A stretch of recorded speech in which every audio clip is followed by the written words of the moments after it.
আমার শাশুড়ি আমাকে সংসার করতে দিল না। না কেন? যে আমার শাশুড়ি আমাকে, যেদিন আমার হাজবেন্ড সুইসাইড করে, যে আমাকে আমার শাশুড়ি আহত করছে। ইভেন আমার চুলের মুঠি ধরে অনেক চুল ছিঁড়ে ফেলছে, চুল টানতে টানতে আমার মাথা ঘাড় ব্যথা হয়ে গেছে। আমার এই যে ঘাড়ের এই পাশেও দাগ আসছে চুলের এই দিক থেকে। তো আমার হাজবেন্ড মানে যে সেদিন যে মারা গেল 7 তারিখ 6 মে সকালে, আমার হাজবেন্ড অফিসে যাওয়ার সময় কখনোই আমাকে বাই করতে পারতো না। টাটা বা বাই দেওয়া, যে ওয়াইফ সে আমার একটা বাই করে যায়, সেটা পারতো না। একমাত্র তার মায়ের জন্য, আমার শাশুড়ি মার জন্য সে পছন্দ করতো না, তাই যেদিনই করতো সে রেগে যেত। তারপর থেকে আমার হাজবেন্ড বাদ দিয়ে দিল বাই দেওয়া তার মায়ের সামনে। তো সেদিনকে কোনোভাবে সে দেখলো কি তার মা ঘরের দিকে গেছে, তো সে আমাকে বাই দিল হাত নেড়ে আমার দিকে তাকিয়ে। মানে আমাকে খুব ভালোবাসতো, কিন্তু তার ভালোবাসা ছিল লুকানো। আমি যখন তাকে বলতাম, সে আমার থেকে অনেক সিনিয়র ছিল, তো আমি যখন তাকে বলতাম যে চলো একটু মোড়ের মাথা থেকে একটু চা খেয়ে আসি, আমার সাফোকেটেড লাগতেছে, কজ আমাকে বাবার বাড়ি আসতে দিত না। আমার হাজবেন্ড চাইতো না আমি বাবার বাসায় আসি। তো তখন সে বলতো কি, তাহলে মাকে বলে মা তুমি আমি একসাথে চলো হেঁটে আসি, চা খেয়ে আসি। তো আমি বলতাম আমার সাফোকেশনের কারণ তো তোমার মা। সে আমাকে প্রত্যেকটা সেকেন্ডে, তুমি অফিসে থাকাকালীন যে পরিমাণে পেইন দিচ্ছে, আমি সাফোকেটেড ফিল করতেছি। তো বাইরেও যদি সে যায়, আমার সাফোকেশন যদি আমি সাথে নিয়ে যাই, তাহলে আমি আর ফ্রি হলাম কিভাবে? আমার হাজবেন্ডের কথা ছিল এটা, তো সে সেটা ক্যান্সেলই করে দিল। তখন আমরা শান্তিনগরে ছিলাম। সে বলেই দিল যে না, মা ছাড়া আমি যেতে পারবো না। ওই দিনকে সে আমাকে টাটা দিল। তার মা কোনোভাবে ঘর থেকে, মানে সে কি করতে গেছে জানি না, ব্যাক করে এসে দেখে তার ছেলে আমাকে বাই দিচ্ছে, সে সেটা দেখে ফেলছে। ব্যাস, ওখানেই আমাকে আমার হাজবেন্ড শেষবারের মতো টাটা দিছে। আর আমাকে কখনোই টাটা দেয় নাই, সে কখনোই টাটা দেয় নাই, আর দিবেও না। সে আমাকে বাইও করে নাই। তো তখন যখন সে ঘর থেকে বের হচ্ছে, তখন তার মাকে বললো কি মা আমি আসি। তার মা রেগে গেছে জন্য তার মা তার সাথে কথা বললো না, বললো মা আমি আসি, তুমি একটু রেস্ট নিয়ে তারপরে পুজো করতে যেও। তার মা কথাই বললো না, সে তার ঘরে চলে গেল। আমার হাজবেন্ড চলে গেল বাইরে অফিসে। সে চলে যাওয়া শেষ যাওয়া, সে চলে যাওয়া শেষ যাওয়া বলতে আমাদের যে হ্যাপিলি একটা বাই দিয়ে যাওয়াটা, ওটাই ছিল তার শেষ যাওয়া। দুপুর হলো, আমার হাজবেন্ড রাস্তায় যেয়ে তার মাকে ফোন, মা তোমার মুখ কালো কেন দেখলাম? আমার হাজবেন্ড এত মা ভক্ত ছিল, তার মায়ের যে সে যে বের হয়েছে, তার মা যে তাকে বলে নাই যে বাবা আচ্ছা আয়, তাহলে ওইটা যে সে বলে নাই, এজন্যই তার মন খারাপ হয়ে গেছে আমার হাজবেন্ডের, যে মা কেন বললো না আমাকে আসার সময় যে বাবা আয় তাহলে। তো পরে আমার হাজবেন্ড রাস্তায় যেয়ে তার মাকে ফোন, আমি তো ঘরের মধ্যে ছিলাম, আমি শুনেছি যে সে তার মাকে ফোন দিছে, বলতেছে মা তুমি কেন রাগ করছো বা কিছু। আমি তো অ্যাজ ইউজুয়াল, আমি 2.5 বছর ধরে দেখতেছি, এগুলো আমার মুখস্থ হয়ে গেছে অলরেডি। তো সেই মুহূর্তে তার মা তাকে কারণ বলতেছে না, তাকে খুব প্রেশার দেয় তার মা, মানে বলতে চায় না, সে ওরকম রাগ হয়ে থাকে। তার মায়ের এই অত্যাচার সেকেন্ডের পর সেকেন্ড আমাদের একটা জায়গায় মানে ঘুরতে যেতে দিত না।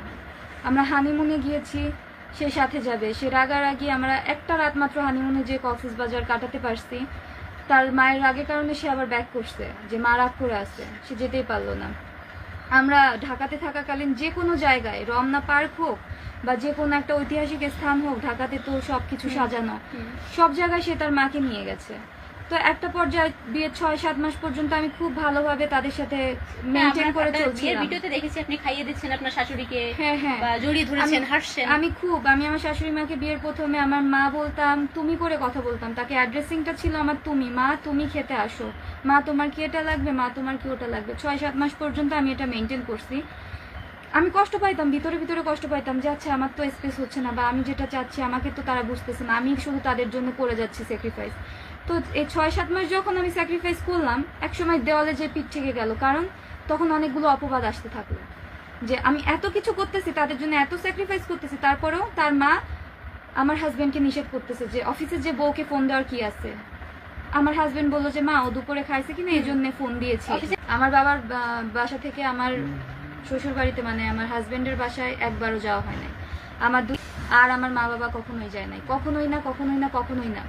তার যে একটা জামাই, তারা যে একটা জামাই আদর পাবে বা জামাই বাসায় যাবে, সেটা তারা পায় না। আমার শাশুড়ি আমাকে সংসার করতে দিল না।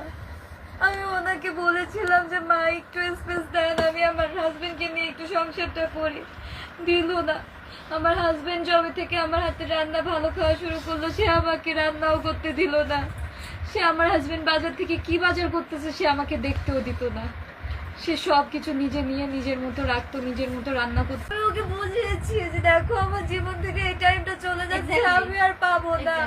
আমার হাজবেন্ডকে আমি বুঝাইছি, আমার হাজবেন্ড বলে কি তোমার বয়স তো কেবল শুরু, 18 বছর বয়স, তোমার তো জীবন পড়ে আছে, একটু ধৈর্য ধরো। আমি বললাম যে আমার 18 বছরে যে ইচ্ছা, আমার 25 বছর বয়সে তো সেই ইচ্ছাটা থাকবে না। অলরেডি আমি তোমাকে বিয়ে করে ফেলেছি, বিয়ের বয়স বাড়তেছে, আমাদের সবকিছু বাড়তেছে, আমাদের সাংসারিক জীবন বাড়তেছে, আমার বাচ্চা নিতে হবে। বাচ্চা নেওয়ার পরে তো, বাচ্চা নেওয়ার আগের লাইফ আর পরের লাইফ তো এক হয় না, তখন দায়িত্বের লাইফ, তখন সাংসারিক লাইফ, তখন আমরা বাচ্চা কিভাবে মানুষ করবো, বাচ্চা। হ্যাঁ, আপনাকে এরকম বলছে যে খবরদার আপনি কখনো বিয়ে করবেন না, তাহলে কিন্তু আপনি মরবেন, কারণ এরকম শাশুড়ি এরকম ভাবে যেটা আমি করে। আমার শাশুড়ি, আমার হাজবেন্ডের মুখের দিকে তাকিয়ে আমার শাশুড়িকে অনেক ভালো রাখার চেষ্টা করতাম, কারণ আমি জানতাম আমি যদি আমার শাশুড়িকে ভালো রাখি তাহলে আমার হাজবেন্ড ভালো থাকবে, কারণ আমার হাজবেন্ড তো মাকে ভালোবাসে।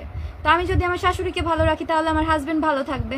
ওই জন্য আমি আমার শাশুড়িকে ভালো রাখার চেষ্টা করেছি প্রথম 6-7 মাস, পুরোটা দম দিয়ে আমি চেষ্টা করেছি আমার শাশুড়ির খেদমত করা থেকে শুরু করে তার কাপড়টা পর্যন্ত আমি যে ধুয়ে দিতাম, নেড়ে দিতাম।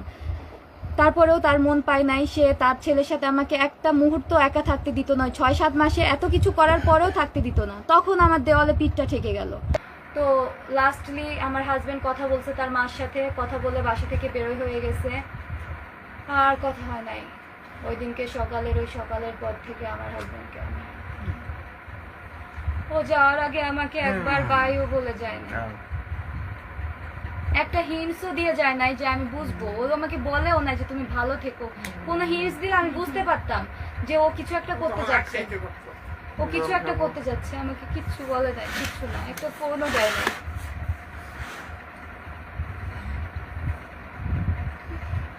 পরবর্তীতে আমার ফোনে ফোন আসলো, ফোন আসতে শুরু করলো 12:30 নাগাদ আমার ফোনে ফোন আসতে শুরু করলো যে ভাবি কি হয়েছে, আপনি মেডিকেলে চলে আসেন। আমি বললাম কেন, কি হয়েছে, সমস্যা কি? এরপরে শুনে আমার হাজবেন্ড সুইসাইড করছে। আমি শুনে জাস্ট বাসা থেকে বের হয়ে রাস্তায় পড়ে গিয়েছিলাম। আমার হাজবেন্ডের অফিস থেকে গাড়ি আসছিল আমাকে নিতে, গাড়ি আসার পরে আমি রাস্তা থেকে উঠে বসছি, আর দেখা হয় না, আমাকে দেখতে দেয় নাই। বেলা 2:30 অবধি আমার হাজবেন্ডকে তারা দেখতে দেয় নাই। তারা আমাকে বললো হাজবেন্ডের চিকিৎসা চলতেছে, ডাক্তার দেখা করতে দিবে না। আমি যখন সবকিছু ছেড়ে ছুড়ে সবাইকে এক প্রকার জোর করে ধাক্কা দিয়ে যখন হসপিটালের ভিতরে দৌড়ে চলে গেলাম, দেখলাম এক কোনায় একটা সাদা কাপড় দিয়ে লাশ ঢাকা। আমার হাজবেন্ডের রানার কনস্টেবল ওইখানে সাদা কাপড় দিয়ে ঢাকা, আর রক্ত। আমি কিচ্ছু মানি নাই, সবাই আমার হাত ধরে, আমি সবাইকে ছেড়ে ছুড়ে ওইখানে যে কাপড়টা উঠাই দেখি আমার হাজবেন্ড শোয়া, ওর নাকে মুখে রক্ত, ওর এত যে রক্ত, বান্ডিল টিস্যু ভিজে গেছে রক্তে, তাও তলিয়ে যাচ্ছে। পোস্টমর্টম করতে নিয়ে যাবে তার আগের পজিশনে আমি আমার হাজবেন্ডকে জড়িয়ে ধরছিলাম লাস্টবারের মতো, দেখলাম আরে রক্ত, আমার 2 হাতে কত যে রক্ত ছিল, কত রক্ত। আমার হাজবেন্ড অনেক কষ্ট পেয়ে মারা গেছে, আমি জীবনে ভুলতে পারবো না, আমার সারা জীবনের আক্ষেপ থাকবে। আমি আমার শাশুড়ির হাতে পায়েও ধরে বলেছিলাম যে আমার একটু সংসারটা করতে দেন, আমার শাশুড়ি আমাকে সংসার করতে দেয়নি।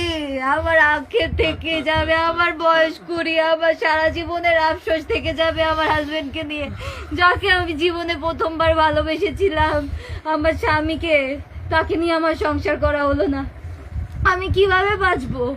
ও নিঃশ্বাস নিতে পারতেছে না, ওর গা কত যে শক্ত ছিল, ঠান্ডা, ওর হাত পা শক্ত। ও যে কত